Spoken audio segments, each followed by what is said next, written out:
తెలుగు భక్తి మార్గ ప్రేక్షకులకు నమస్కారం.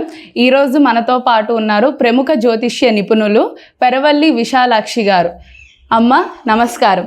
నమస్కారం అమ్మ. అమ్మ, మా ప్రేక్షకులకు కొన్ని సందేహాలు ఉన్నాయి.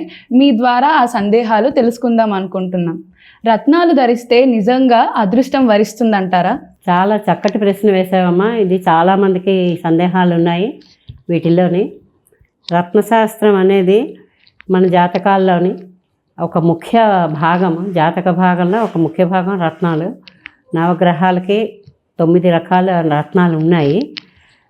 ముఖ్యంగా మనం ఎప్పుడు మనకు అదృష్టం వరిస్తుంది అనుకున్నప్పుడు జాతకంలో ఏ గ్రహం, మన లగ్నాధిపతి, భాగ్యాధిపతి, పంచమాధిపతి, లాభాధిపతి, వీటికి సంబంధించిన దశలు నడిచినప్పుడు తర్వాత ఖచ్చితంగా మనం పెట్టుకోవాల్సిన రత్నాలు ఏమిటి అన్నప్పుడు లగ్నాధిపతిని అనుసరించి, పంచమాధిపతిని అనుసరించి, భాగ్యాధిపతిని అనుసరించి, లాభాధిపతిని అనుసరించి మాత్రమే మనం పెట్టుకోవాలి.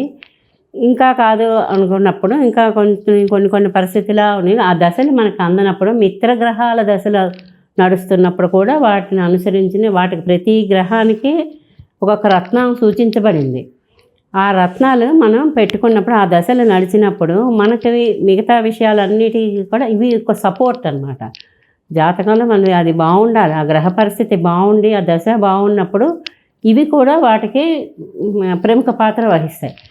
లేనప్పుడు వాటికి సంబంధించిన దశ నడిచినప్పుడు మనం పెట్టుకున్నప్పుడు వ్యతిరేక ఫలితాలను కూడా కలుగజేస్తాయి. కాబట్టి వీటిని మనం చాలా జాగ్రత్తగా మన జాతకానికి ఆ రత్నం పనిచేస్తుందా పనిచేయదా, దానివల్ల మనకి లాభమా నష్టమా, అది బాగా అందులోని రత్నశాస్త్ర నిపుణులను అడిగి మనం ఆ రత్నాన్ని ధరించవలసి ఉంటుంది. ఆ రత్నం కూడా మనం మేలుజాతి రత్నం అయి ఉండాలి.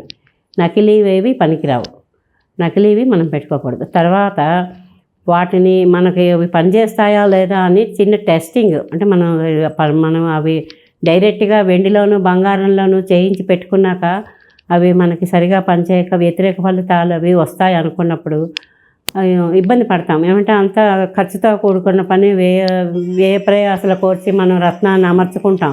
అలాంటప్పుడు ఏం చేయాలి అంటే ఆ తర్వాత అది మనకి పనికి రాలేదు, అప్పుడు ఏం చేస్తాం? అనవసరం మనకు అది. అందుకు ముందుగా ఏం చేయాలి అంటే రత్నాన్ని ముందు మనకి సూచించిన ఎవరైతే మనం జ్యోతిష్కులను సంప్రదించి ఈ రత్నం మనకు పనిచేస్తుందా పనిచేయదని వాళ్ళు ఏదో మనకు ఇస్తారు.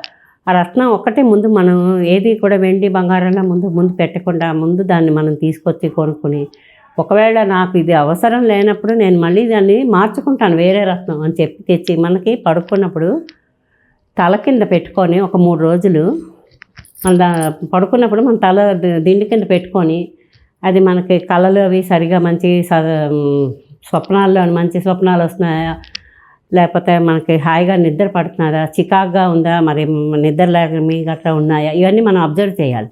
చేసి వాటి వల్ల మనకి ప్రశాంతంగా ఉంది అనుకున్నప్పుడు ఖచ్చితంగా మనం వెండి కానీ బంగారం కానీ ఏదైనా పెట్టి దానికి సంబంధించిన మన వేళ్ళు ప్రతి గ్రహానికి ఒక్కొక్కటి ఏదైతే ఉందో మిత్రగ్రహాలకు సంబంధించి ఆ వేలుకి ధరిస్తే ఖచ్చితంగా మనం అదృష్టాన్ని పొందవచ్చు రత్నశాస్త్రం ద్వారా.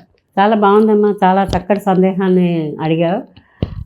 ఇది అందరికీ ఇది ఉపయోగపడుతుంది. ఈ సందేహాన్ని నీ ద్వారా ప్రేక్షకులందరూ తెలుసుకోవచ్చు. ఇది ఎవరు పడితే వాళ్ళు పెట్టుకోకూడదమ్మా. వారి జాతకానికి ఏది సరిపోతుందో అది మాత్రమే వాళ్ళు పెట్టుకోవాలి. అందువల్ల ఏంటంటే రత్నశాస్త్ర నిపుణులని కలవాలి ముందు.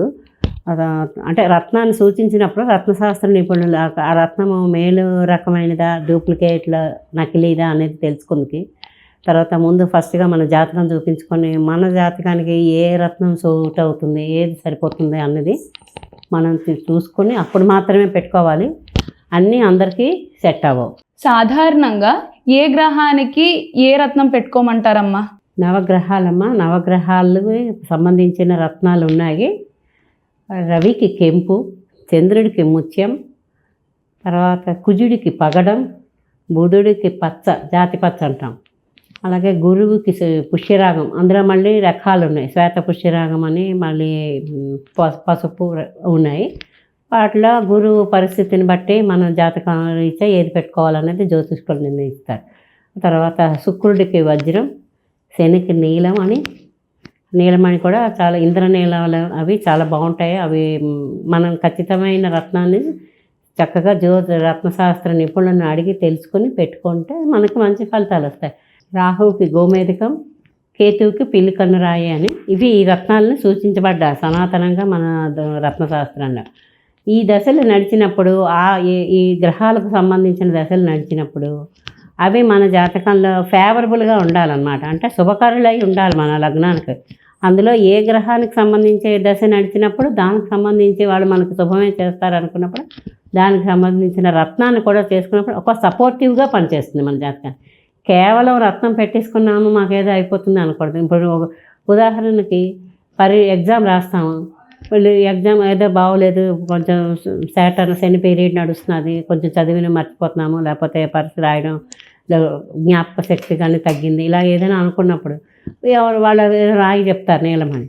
అలా చెప్పినప్పుడు వాళ్ళు మీకు తెచ్చి పెట్టుకుంటారు. పెట్టేసుకున్నాం కదా మనకి మంచి ఫలితాలు వస్తాయి అనుకోకూడదు. నీ ప్రయత్నం నువ్వు సక్రమంగా చెయ్యాలి. చేస్తూ ఇవన్నీ ఆచరించినప్పుడు ఖచ్చితంగా మనకి అదృష్టం అనేది వరిస్తుంది, చక్కటి సత్ఫలితాలు వస్తాయి. ఇందులో సందేహం లేదు. అమ్మ, మీ ద్వారా మా ప్రేక్షకులకు చక్కటి సందేహాలను తెలియజేశారు. ధన్యవాదాలమ్మ. ధన్యవాదాలు. మరింత భక్తి సమాచారం కోసం తెలుగు భక్తి మార్గం ఛానల్ను లైక్ చేసి, షేర్ చేసి, సబ్స్క్రైబ్ చేసుకోండి.